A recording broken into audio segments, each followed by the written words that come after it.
کسی کو اگر ڈائبٹیز ہے تو اس بارے میں تو کوئی شبہ نہیں ہوتا کہ ڈائبٹیز ہے. کسی کو ایڈکشن ہے اس بارے میں بھی کوئی شبہ نہیں ہوتا. ڈائگنوسس تو پرائمری کرونک النیسز میں میٹر نہیں کرتا. ڈائگنوسس تو ازر مند شمس ہوتا ہے, سورج کی طرح چمک رہا ہوتا ہے ڈائگنوسس. کورس آف ایکشن پہ ہاں یہ کہہ سکتے ہیں کہ ہمیں ڈیفرنٹ مدد چاہیے. اگر ڈیفرنٹ مدد چاہیے تو لے سکتے ہیں, لیکن جو ڈائگنوسس ہے, اگر ایک بندہ کافی سالوں سے کبھی کوئی نشہ کرتا ہے کبھی کوئی نشہ کرتا ہے, تو اب اس میں کون سی سیکنڈ اوپینین والی بات ہے؟ یا اگر کوئی بندہ نشہ کرتا ہے اور اسے کہا گیا ہے کہ اسے موڈ ڈس آرڈر ہے, تو اس میں کون سے شبے والی بات ہے؟ ایڈکشن ہوتی ہی ان لوگوں کو ہے جو ڈرگز یوز کرتے ہیں. ڈرگ یوز کرتے ہی وہ لوگ ہیں جن کو موڈ ڈس آرڈر ہوتا ہے. اس میں سیکنڈ اوپینین والی بات کہاں آتی ہے؟ سیکنڈ اوپینین والی بات آتی ہے کہ جیسے کسی کو بخار ہے ان ایکسپلینڈ, جسے PUO کہتے ہیں, پائریکسیا آف ان نون اوریجن, تو وہ ظاہر بات ہے کہ کوئی اینٹی بایوٹک دی ہے, کوئی ڈائگنوسس بنایا ہے, ملیریا سمجھ کے علاج شروع کیا, نئی بات بنی. TB سمجھ کے علاج شروع کیا, نئی بات بنی. ٹائیفائڈ سمجھ کے علاج شروع کیا, نئی بات بنی. تو اب کوئی ایک ڈاکٹر سیکنڈ اوپینین کے لیے ڈھونڈا جا رہا ہے کہ جو بتائے کہ یہ بخار کیوں ہے. یہ ہو سکتا ہے سیکنڈ اوپینین. لیکن سیکنڈ اوپینین کا تعلق تو ایسی بیماریوں سے ہے جو عام طور پر کیوریٹو ہوتی ہیں اور کیور نہیں ہو رہی ہوتی. ایسی بیماریاں جن کے بارے میں کہا جاتا ہے کہ یہ کیور نہیں ہو سکتی, مینیج ہو سکتی ہیں, پرائمری کرونک پروگریسو, وہ تو پہلے ہی بتا رہے ہیں کہ یہ بیماریاں وہ ہیں جو کہ کرونک ہیں, پروگریسو ہیں, پرائمری ہیں, ایف انٹریٹڈ فیٹل ہے. اس میں پہلی چیز یہ ہے کہ اگر کسی کو ایڈکشن ہے تو پہلی چیز ہے کہ اسے نشہ سٹاپ کرنا پڑے گا. یہاں سے کام شروع ہوگا. نشہ سٹاپ کریں گے تو بے چینی ہوگی, بخار چڑھے گا, پٹھے درد کریں گے, جسے وڈرول کہا جاتا ہے وہ ہوگا, اور پھر اس کے لیے دوائی دی جائے گی, پھر وہ ٹھیک ہو جائے گا, پھر کریونگز ہوں گی, پھر ان کے لیے کچھ علاج بتایا جائے گا. اور باقی جو دوائیاں ہوتی ہیں وہ مسئلہ حل کرتی ہیں پر مزہ نہیں دیتی. مزہ نہیں دیتی. ایکچولی میں the problem is مزہ نہیں ہاں, دیتی. سیکنڈ اوپینین کی بجائے گھر والوں کو اگر یہ کہنا شروع کرے کہ اس سے اچھی علاج گاہ میں ہمیں بھیج دے, یہ بات سمجھ میں آنے والی ہے کہ مجھے اس سے اچھی علاج گاہ میں بھیجیں, یہاں میں اتنی دفعہ آیا ہوں تو میں ٹھیک نہیں ہوا, تو مجھے اس سے بہتر علاج گاہ میں بھیج دیں, چاہے وہ پاکستان میں ہو, چاہے پاکستان سے باہر ہو, چاہے امریکہ میں ہو, جہاں بھی وہ ہے. انہیں کہنا چاہیے والدین کو کہ مجھ سے زیادہ عزیز تو آپ کو کوئی چیز نہیں ہے. کوئی زیادہ تجربہ رکھنے والی علاج گاہ, کوئی زیادہ ویل اسٹیبلشڈ علاج گاہ, چونکہ جب بھی آپ دنیا میں کبھی بھی کسی جگہ جاتے ہیں تو آپ کوشش کرتے ہیں کہ بہترین جگہ جائیں. اچھا, وہ کون کون سی باتیں ہوتی ہیں جو کہ عام طور پر پیشنٹ کہنا چاہتا ہے پر کہہ نہیں پاتا, اور طریقوں سے وہ میسج دینا چاہتے ہیں بجائے اس کے کہ جو ایک سیدھی سمپل بات ہے وہ کہہ دیں. اچھا, اتفاق کی بات ہے کہ جو کافی عرصے سے ٹھیک ہوں, مطلب نشہ نہیں کر رہا, جو کافی عرصے سے نشہ نہیں کر رہے ہوتے وہ ایسی باتیں نہیں کرتے. ایسی باتیں وہ کرتے ہیں جو ابھی ٹھیک نہیں ہوتے, جو بھی سٹل یوز کر رہے ہوتے ہیں. جب بھی موقع ملے وہ ڈرگ یوز کرتے ہیں تو وہ ایسی باتیں کرتے ہیں, وہ باتیں کر رہے ہوتے ہیں. جنہوں نے سال 6 مہینے مزہ چکھ لیا ہوتا ہے سوبرائٹی کا, یا جنہوں نے اچھی زندگی کا کچھ فائدہ اٹھا لیا ہوتا ہے, تھوڑا بہت بھی نشہ چھوڑتے ہی کچھ نہ کچھ فائدے شروع ہو جاتے ہیں انسان کی زندگی میں, لوگ شاباش دینے لگتے ہیں, اور بھاگ دوڑ جو نشے کے لیے کرنی پڑتی ہے وہ نہیں کرنی پڑتی. نشے کے زیر اثر گاڑی چلاتے ہوئے ایکسیڈنٹ نہیں ہوتے, کسی سے ادھار نہیں مانگنا پڑتا, پولیس میں جا کے پھنس جانے کا امکان بہت کم ہو جاتا ہے, نہ ہونے کے برابر. یہ کافی سارے فائدے ہیں جو نشہ چھوڑتے ہی شروع ہو جاتے ہیں، لیکن ایک خالی پن ہوتا ہے، ایسے لگتا ہے کہ میری کوئی حیثیت نہیں، جیسے نشہ کر کے بندہ آسمان پہ اڑتا ہے تو نشہ چھوڑ کے زمین پہ رینگتا ہے، جو کہ تکلیف دہ چیز ہے۔ بندے کو لگتا ہے کہ میں کوئی زبردست بندہ نہیں ہوں، نشہ چھوڑنے کے بعد اس کو ایسا لگتا ہے، پر اس کے گھر والے اسے پیمپر کر رہے ہوتے ہیں اور اس کے گھر والے اس کو پراٹھے اور اس طرح کی چیزیں کھلانے کی کوشش کر رہے ہوتے ہیں کہ بیٹھو ہمارے پاس، اور وہ دکھی سا ہوتا ہے، اداس ناراض سا ہوتا ہے، کہتا ہے نہیں آپ چلے جائیں میرے کمرے سے، یا وہ خود اٹھ کے کمرے سے چلا جاتا ہے۔ تو وہ کہہ نہیں سکتا کہ میں آپ سے اس وجہ سے ناراض ہوں کہ آپ نے کچھ ایسا بندوبست کیا ہے کہ میں نشہ چھوڑنے پہ مجبور ہو گیا ہوں، تو اب میں یہ بات آپ کو کھل کے تو کہہ نہیں سکتا، تو بس میں ناراض ہوں۔ رسیا ہونا تھوڑا سا، یہ تھوڑا سا ہوتا ہے، کیونکہ نشہ چھوڑ کے جو ایک خالی پن محسوس ہوتا ہے، جو ڈپریشن ہوتی ہے، لو گریڈ کرونک ڈپریشن، حقائق نظر آ رہے ہوتے ہیں کہ میرا فلاں دوست جو ہے وہ یہ ترقی کر گیا ہے، فلاں دوست کی شادی ہو گئی ہے، فلاں نے گریجویشن کر لی ہے، فلاں کاروبار کر رہا ہے، فلاں کے پاس گاڑی ہے اب اپنی، تو آنکھیں کھلتی ہیں تو یہ نظر آنا شروع ہوتا ہے میرا اپنا چھوٹا بھائی جو ہے وہ مجھ سے آگے نکل گیا ہے، میرے چھوٹے بھائی کی گھر میں ملازم زیادہ عزت کرتے ہیں، میری کوئی اتنی زیادہ نہیں کرتے، یا اس طرح کے بہت سارے مسائل ہوتے ہیں۔ یہ جن لوگوں نے کچھ سوبرائٹی اگرچہ حاصل نہیں کی لیکن ایبسٹیننس حاصل کی ہے کچھ عرصے کے لیے، ان کو ضرور اندازہ ہوتا ہوگا کہ بندہ کتنا کمتر محسوس کرتا ہے اپنے آپ کو۔ کیا این اے میٹنگ میں جائیں کہ نہ جائیں جہاں وہ لوگ ہوتے ہیں جنہوں نے نشہ چھوڑا ہوا ہے اور وہ وہاں آ کے بیٹھتے ہیں، تو اب یہ ایک اور سچویشن ہے جس میں جو پہلے نشہ کرتے تھے اب نہیں کرتے، اور 2 مہینے سے 1 مہینے سے یا 6 مہینے سے نشہ نہیں کرتے، ان سے تو مل سکتے ہیں کہ نہیں، اس میں بھی اوپینینز ہیں، کوئی سیکنڈ اوپینین لی جا سکتی ہے، جیسے ہم کہتے ہیں کہ جا سکتے ہیں آپ این اے میٹنگ میں جا سکتے ہیں، کچھ ہمارے پیشنٹس کے پیرنٹس کا خیال ہے کہ نہیں جا سکتے، آپ وہاں بھی نہیں جا سکتے کیونکہ وہ ہاف کوکڈ ہوتے ہیں، اور وہ ہو سکتا ہے کہ آپ کو کوئی ایسا مشورہ دیں جو کہ آپ کے لیے فائدہ مند نہ ہو۔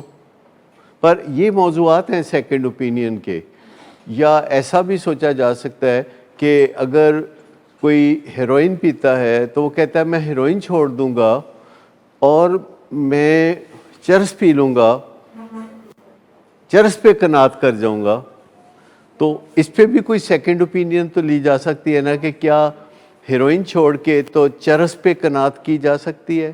نہیں، سیکنڈ اوپینین ہی لینی ہے نا، بل اگر کسی چیز کے اوپر کوئی ایک دوسری رائے لینی ہے تو ایک چیز یہ ہو سکتی ہے کہ کیا میرا ایٹیچیوڈ یہ ہونا چاہیے کہ اب میں نے چونکہ نشہ چھوڑا ہوا ہے تو تمام گھر والے میری باتیں مانیں، یہ صحیح ہے، یا یہ صحیح ہے کہ اب میں نے نشہ چھوڑا ہوا ہے تو میں سرنڈر کر گیا ہوں، میں نے مان لیا ہے کہ نشہ کرنا میرے لیے نقصان دہ تھا اور میں نے چھوڑا ہوا ہے، تو مجھے کوئی رہنما چاہیے جو میرے ماں باپ ہو سکتے ہیں، کیونکہ ماں باپ نے میرا نشے کے زمانے میں بہت ساتھ دیا تو وہ بحالی کے زمانے میں تو اور زیادہ ساتھ دیں گے، اور ماں باپ کی سنسیریٹی میں کوئی شک نہیں ہے۔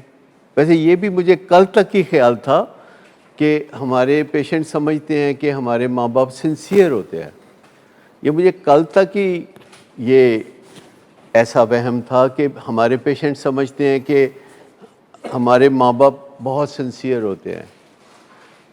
آپ میں سے کوئی بتائے گا کہ یہ بات اپنے حوالے سے بتائے گا کہ کیا آپ کو لگتا ہے کہ آپ کے ماں باپ سنسیئر ہوتے ہیں، اگرچہ وہ پڑھے لکھے نہیں، اگرچہ ان کا خیال غلط ہو سکتا ہے، اگرچہ ان کی ایکسپرٹ اوپینین نہیں ہے؟ میرا آپ کے ساتھ بڑا ایک قریبی تعلق واسطہ ہے، بڑا میرا خیال ہے آپ کے ماں باپ کے بعد، یا کہہ لیں تو ماں باپ سے پہلے میں آپ کو زیادہ جانتا ہوں، کیونکہ جب آپ پیدا بھی نہیں ہوئے تھے تو میں اسٹرگل کر رہا تھا اس فیلڈ میں۔